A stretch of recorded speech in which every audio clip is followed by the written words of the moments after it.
घर जमाई। विकी को हमेशा किस्मत ने उसकी मेहनत से ज्यादा दिया। पैदा हुआ एक बड़े घर में, मुंह में चांदी की चम्मच लेकर, और शादी भी की एक उससे भी बड़े घर में, सोने की चम्मच मुंह में लेकर।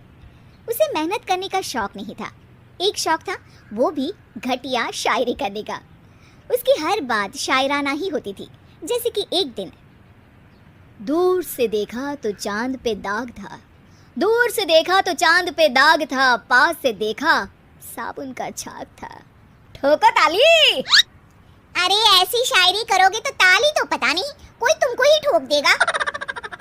शायरी वो बिल्ली है जो किसी का भी रास्ता रोक दे, और क्या मैं किल हूँ जो कोई मुझे ठोक दे। मुझे तो आपसे बात ही नहीं करनी। मैं निकला था गाड़ी लेके, लेकिन दौड़ के जा रहा हूँ।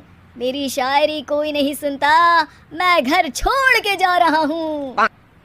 धीरे बोलिए जी, मम्मी पापा को पता चल जाएगा तो तुमको सच में तुम्हारे मायके भेज देंगे। सस्ते साबुन से मेरी कॉलर चमकी नहीं, सच में चला जाऊंगा, मेरी बात कोई धमकी नहीं।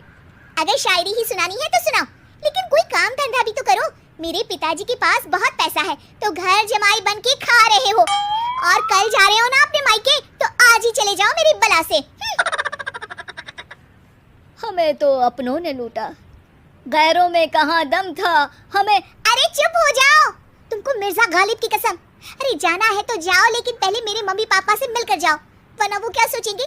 लेकिन विकी अकेले ही अपनी कार लेकर अपने मायके यानी कि अपने खुद के घर पहुंच जाता है। अरे बेटा, तू अचानक, बहू कैसी है? अरे माँ, बहू तो बिल्कुल बदल गई है, मुर्गी हाथ से निकल गई है। अरे क्या हुआ बेटा? उसकी आती नहीं है, मेरी जाती नहीं है, मैं करता हूँ शायरी, उसे भाती नहीं है। मेरे पास उसका फोन आया था बेटा, सही कह रही है वो, तुमको काम करना चाहिए तभी तो इज्जत मिलेगी। घर जमाई बनके सास ससुर के पैसों पर कब तक ऐश उड़ाते रहोगे? मेरी जिंदगी में हर तरफ से उंगली हो रही है, फोन पर मेरी चुगली हो रही है। अरे चुगली नहीं कर रही थी बहू, वो तेरा भला चाहती है बेटा। सूखे हुए कपड़े को भी गीला कह रहे हैं लोग, चुगली करने को मेरा भला कह रहे हैं लोग। ठोको ताली। ये सुन के माँ अपने हाथ से अपना सर पीट लेती है। अरे माँ, ताली की जगह माथा क्यों ठोक रही हो?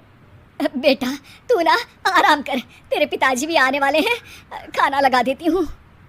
विकी अपने घर भी दिन भर टीवी देखता है, तरह तरह का खाना खाता है, दोपहर तक सोता है, चाय पीता है, वीडियो गेम खेलता है, बस काम करने नहीं जाता। घर में नौकर चाकर है तो बिस्तर से हिलने तक की जरूरत नहीं पड़ती।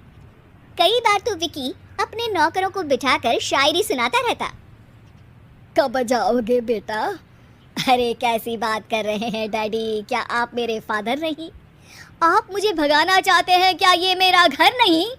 अरे नहीं बेटा, तुम्हारा ही घर है, हम तो चाहते थे कि तुम यहीं रहो और मेरा काम आगे बढ़ाओ, लेकिन तुम ही चले